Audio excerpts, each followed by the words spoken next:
L'Afrique, avec sa nature abondante, ses riches traditions culturelles et son peuple positif et plein de joie, recèle un vaste potentiel.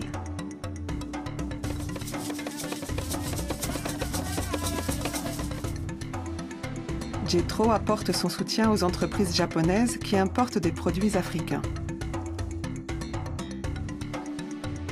Depuis 2007, Jetro a soutenu plus de 30 projets d'importation, permettant ainsi à de nombreuses sociétés africaines de pénétrer le marché japonais.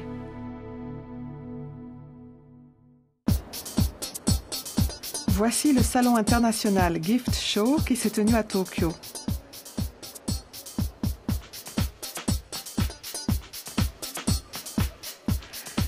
Des fruits secs en provenance d'Ouganda y étaient exposés.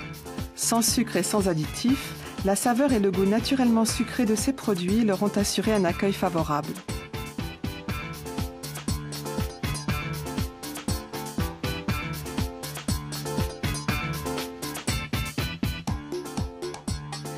Nous y avons rencontré M. Sasaki Toshiyuki, PDG de Far East Incorporated, et son partenaire ougandais, M. Moses Kibuuka Sejombwe. Nous avons demandé à M. Moses, pour la première fois en visite au Japon, ses impressions sur le marché japonais. Jali a beaucoup d'avenir au Japon. Je l'ai remarqué lors de ce salon. Nous devons nous rapprocher de cette qualité jusque dans les moindres détails. Si nous y arrivons, je crois que nous avons de grandes chances. Monsieur Moses est né en Ouganda et c'est là que ses fruits secs sont produits.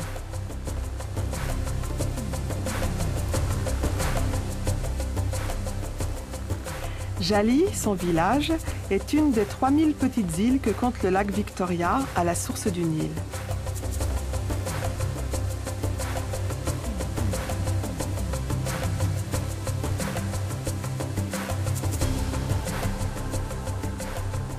Le sol, le climat chaud et humide sont parfaits pour la culture des produits.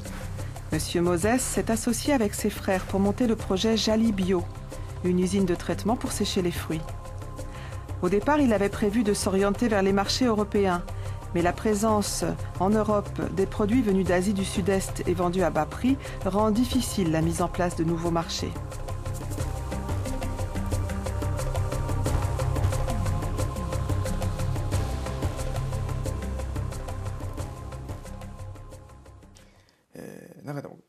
L'arôme, la couleur, la texture et la longueur en bouche du goût sucré, c'est ce qui me surprend le plus.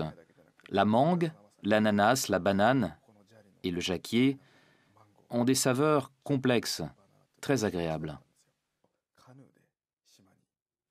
On imagine les cultivateurs apportant leurs fruits jusqu'à l'usine, en canoë ou à bicyclette.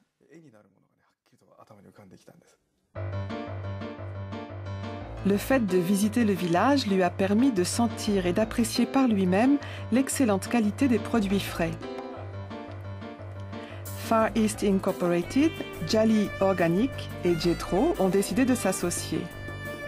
Monsieur Sasaki, pour sa part, a visité le village de Jali et donné des conseils sur les moyens d'améliorer la production. Étant donné qu'ils connaissent mal les contraintes du marché japonais, j'ai commencé par faire des suggestions sur les améliorations souhaitables. Ils ont mis en place des mesures pour tenir à l'écart les parasites et les insectes. Ils ont aussi mis au point l'emballage pour éviter la dégradation des produits et décidé de l'épaisseur des tranches d'ananas.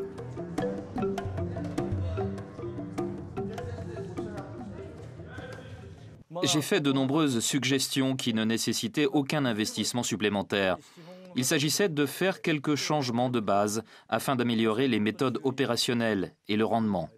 J'ai visité Jali 2 fois au cours des 3 derniers mois et j'ai pu constater que la majorité des améliorations suggérées avaient été mises en place, ce qui m'a impressionné.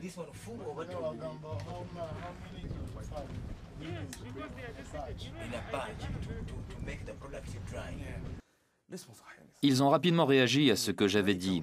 Je dois avouer que leur enthousiasme et la rapidité de leur réaction ont joué un rôle capital dans le succès de ce projet. Pour M. Sasaki, le design de l'emballage est tout aussi important que l'histoire ou l'image du produit.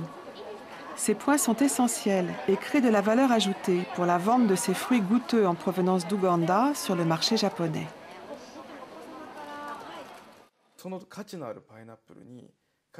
Imaginons que la campagne publicitaire pour vendre nos ananas raconte des scènes de la vie quotidienne à Jali. Se pose alors la question, sur quel marché devrions-nous les vendre? Afin de promouvoir nos produits sur le long terme, j'ai pensé qu'il fallait viser le marché haut de gamme et se positionner en tant que produit à valeur ajoutée. Nous devons développer notre propre marché et mettre en place une marque pour l'ananas de Jali. Si cette stratégie fonctionne, il nous sera possible de dépasser la concurrence et de maintenir notre commerce sur le long terme. Les produits africains sont peu reconnus au Japon. Il y a donc un véritable potentiel de croissance. Il ne s'agit pas seulement de les soutenir, mais bien de créer une relation commerciale basée sur la réciprocité des bénéfices. Gardons donc un œil sur le développement de leurs projets.